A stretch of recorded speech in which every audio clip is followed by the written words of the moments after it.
Assalamualaikum everyone. I hope you all are doing well. This is your clinical dietitian Rimsha Amir. तो आज हम बात करेंगे 6 ऐसी वेट लॉस मिस्टेक्स पे जो कि कॉमनली लोग कर रहे होते हैं जिनकी वजह से उनका वेट लॉस नहीं होता।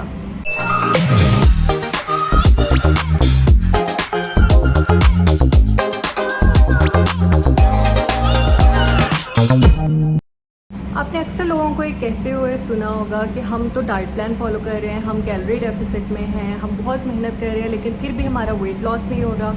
तो जो अभी मैं आपके साथ 6 वेट लॉस मिस्टेक्स शेयर करने लगी हूँ, ये बेसिकली वही मिस्टेक्स है जो लोग डाइट प्लान फॉलो करते हुए करते हैं और फिर उनका वेट लॉस भी नहीं हो रहा होता, वो इतनी मेहनत भी कर रहे होते हैं। आई होप ये मेरी पूरी वीडियो के बाद आपको पता चल जाएगा कि आप कौन से ऐसे मिस्टेक कर रहे हैं जिसकी वजह से आपका वेट लॉस नहीं हो रहा और किस पॉइंट को आपको फॉलो करना है और किस पॉइंट को आपको एलिमिनेट कर देना है अपने डाइट प्लान से।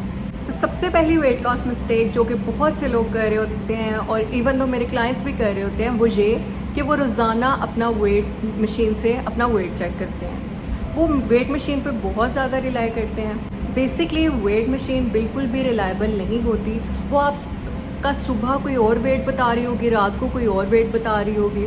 इसके अलावा जब आप पानी पियेंगे तो कोई और वेट शो हो रहा होगा, जब खाना खाएंगे तो और वेट शो हो रहा होगा। तो देखें, इतनी थोड़े से टाइम में कभी भी आपके फ़ैट चेंजेस तो नहीं ना हो सकती कि सुबह आपकी फ़ैट इंक्रीज़ हो गई है, रात को कम हो गई है। इस तरह कभी भी नहीं होता।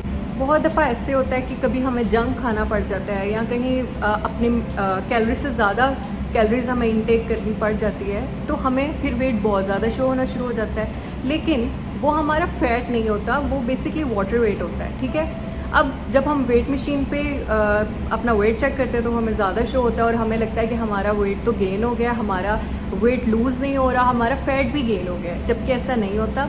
वो बेसिकली वाटर वेट होता है जो कि 1-2 दिन के बाद चला जाता है। बेसिकली जब हम वेट लूज़ कर रहे होते हैं तो हमारी बॉडी में कॉन्टीन्यूस चेंजेस आ रही होती है, जिसकी वजह से हमारा वेट जो है वो वेट मशीन पे डिफरेंट शो हो रहा होता है। सुबह कुछ और शो होता है, रात को कुछ और होता है, नेक्स्ट डे कुछ और शो होता है। तो कभी ज़्यादा शो हो रहा होता है, कभी कम शो हो रहा होता है और हमें ऐसा लग रहा होता है कि हमारा वेट लूज़ नहीं हो रहा। इसलिए ये रिकमेंड किया जाता है, डाइटिशियंस ये रिकमेंड करते हैं कि आप लोग अपने इंचेस जो हैं वो मेजर किया करें। वो आपको बताते हैं कि आपका फ़ैट कितना लूज़ हुआ है।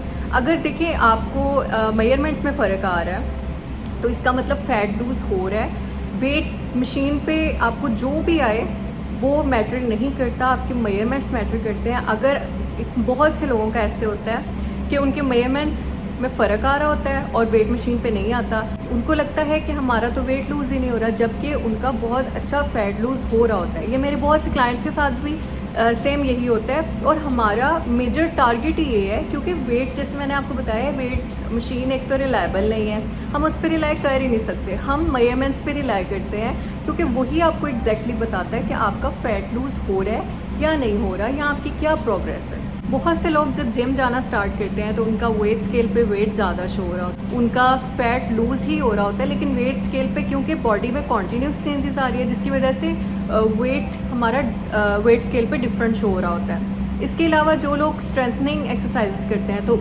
उनका भी वेट ज़्यादा शो हो रहा होता है। तो बेसिकली उनका मसल गेन हो रहा होता है और फैट लूज़ हो रहा होता है। ठीक है, तो हम वेट से कभी भी डिसाइड नहीं कर सकते, वेट स्केल से कभी भी डिसाइड नहीं कर सकते कि हमारी प्रोग्रेस कैसी जा रही है। इसलिए रिकमेंड किया जाता है डाइटिशियंस की तरफ से कि आप लोग या तो 15 डेज़ के बाद या 1 मंथ के बाद ही अपनी प्रोग्रेस चेक किया करें, वेट स्केल चेक किया करें। रोज़ चेक करने से आपको स्ट्रेस होगा। अब ऑब्वियसली जब स्ट्रेस होगा तो आप 1-2 दिन और फॉलो करेंगे वो चीज़ और फिर आप क्विट कर देंगे। तो इसलिए इस चीज़ का स्ट्रेस नहीं लेना। वेट स्केल मैटर नहीं करता, सिर्फ आपकी मेजरमेंट्स मैटर करती हैं। आप जस्ट उस पर ही रिलाई किया करें, आप वेट स्केल पे ना रिलाई किया करें। अब बात कर लेते हैं सेकंड पॉइंट पे, जो कि है लिक्विड डाइट।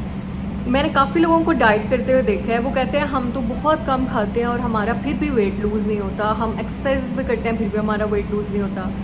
अब जब मैं उनसे पूछती हूँ कि वो क्या खा रहे हैं तो वो कहते हैं हम तो लिक्विड डाइट कर रहे हैं, हम सिर्फ लिक्विड्स खाते हैं, हम बिल्कुल रोटी चावल इस तरह की कोई भी चीज़ नहीं खाती।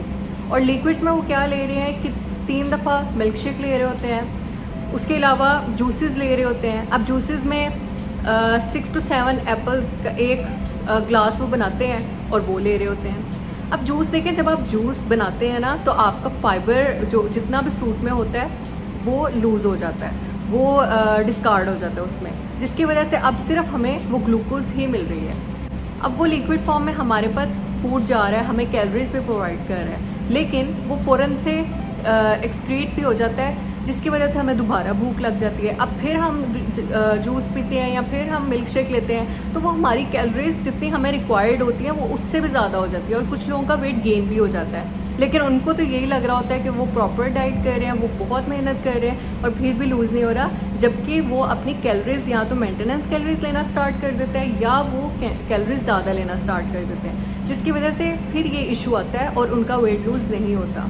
वैसे भी वेट लॉस करवाते हुए हम ये रिकमेंड नहीं करते कि आप लोग जूसेस लें, फ्रूट जूसेस। इससे बेहतर है कि आप लोग होल फ्रूट लें, उसके अंदर हमें फाइबर भी मिल जाएगा, हमें बहुत से माइक्रो न्यूट्रिएंट्स मिलेंगे, और वो एक होल फॉर्म में जब हम खाएंगे हमें फुलफिलनेस भी आएगी, हमें उसका फ़ायदा भी होगा। लेकिन जब हम लिक्विड फॉर्म में लेंगे, उसका फाइबर भी सारा निकल गया, बहुत से माइक्रो न्यूट्रिएंट भी डिस्कार्ड हो जाते हैं, जिसकी वजह से हमें ना तो उतना फ़ायदा होता है और ना ही वो हमें फीलिंग ऑफ फुलनेस आती है। तो ये लिक्विड डाइट्स भी एक रीज़न होती है लोगों का वेट लूज़ ना होने की।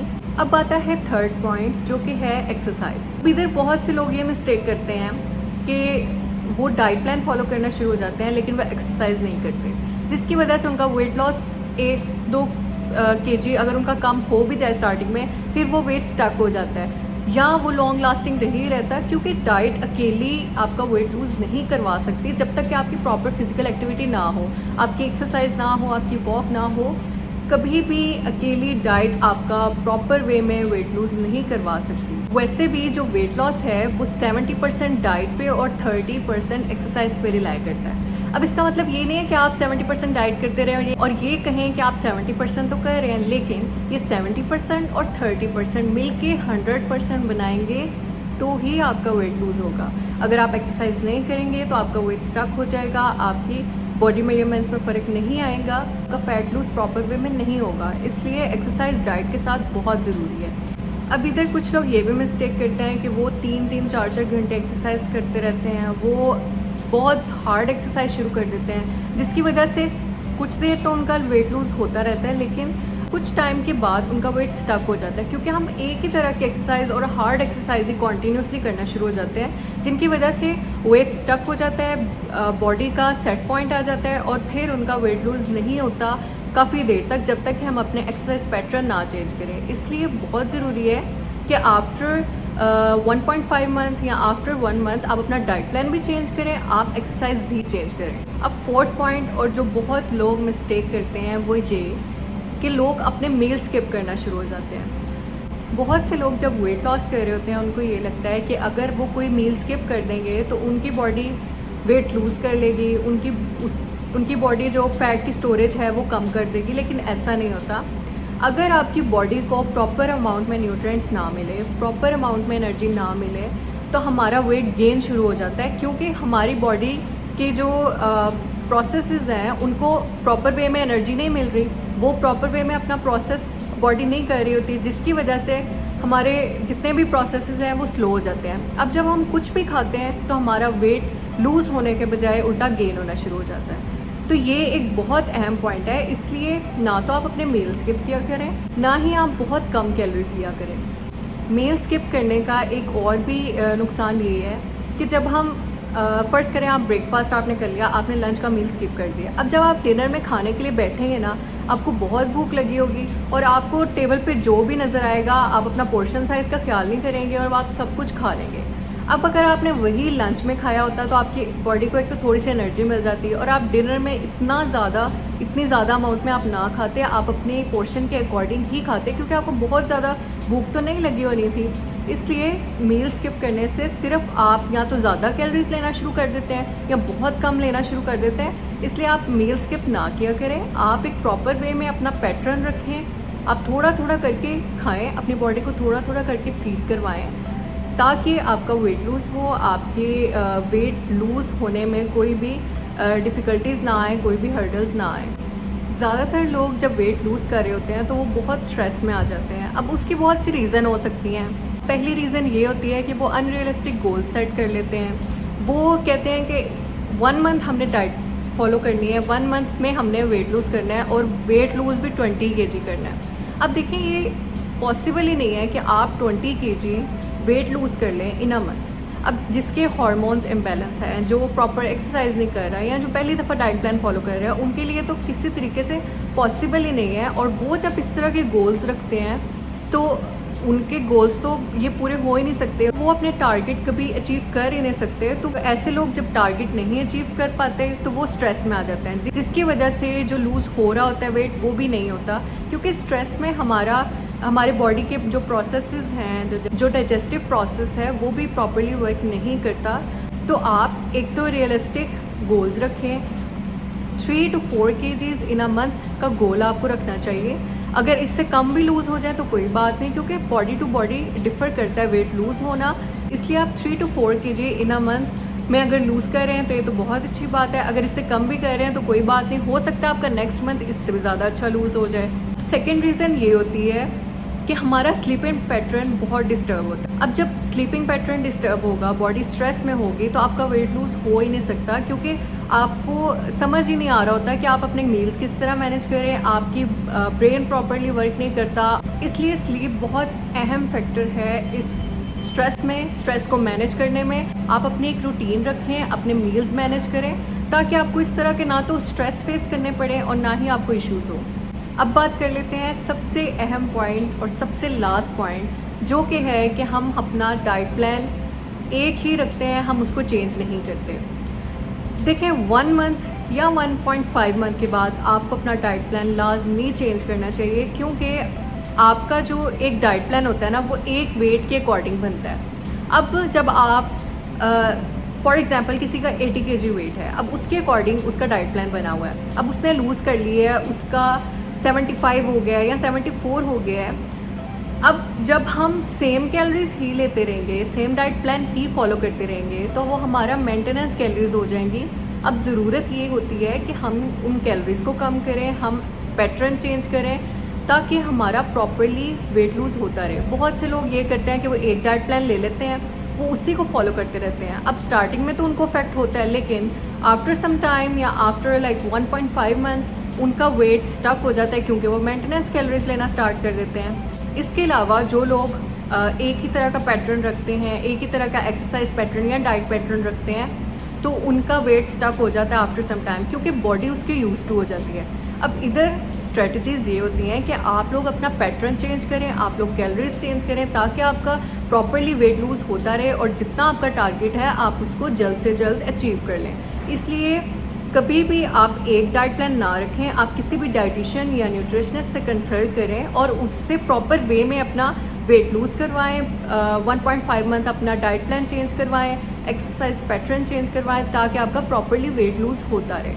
ये जो मैंने 6 पॉइंट्स शेयर किए हैं, ये बहुत अहम पॉइंट्स हैं, और अगर आप इनमें से कुछ भी आप मिस्टेक कर रहे हैं तो आपका वेट लूज़ नहीं होगा। इसलिए कोशिश करें कि ये मिस्टेक आप डाइट प्लान फॉलो करते हुए, वेट लॉस का डाइट प्लान फॉलो करते हुए आप ना करें, क्योंकि जब आप ये मिस्टेक करते हैं आपका वेट लूज़ नहीं होता। आप जितनी मर्जी भी मेहनत कर लें आपका वेट लूज़ नहीं होगा।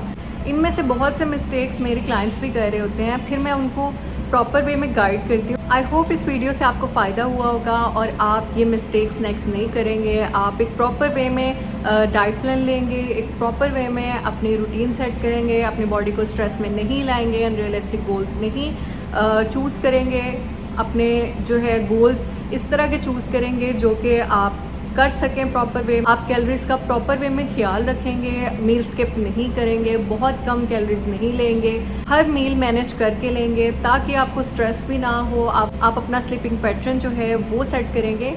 तो जब आप ये सब कुछ कर लेंगे, इन मिस्टेक को आप ठीक कर लेंगे, तो आपका प्रॉपर वे में वेट लूज़ होना शुरू हो जाएगा। अगर आप किसी और टॉपिक पे वीडियोस देखना चाहते हैं तो आप मुझे कमेंट सेक्शन में ज़रूर बताइए। अगर आप अपना कस्टमाइज्ड डाइट प्लान बनवाना चाहते हैं तो आप इंस्टाग्राम पे मुझसे कांटेक्ट कर सकते हैं। आपने जस्ट उधर एक DM करना है और आपको वहाँ पे सारी डिटेल्स प्रोवाइड कर दी जाएंगी। Thank you.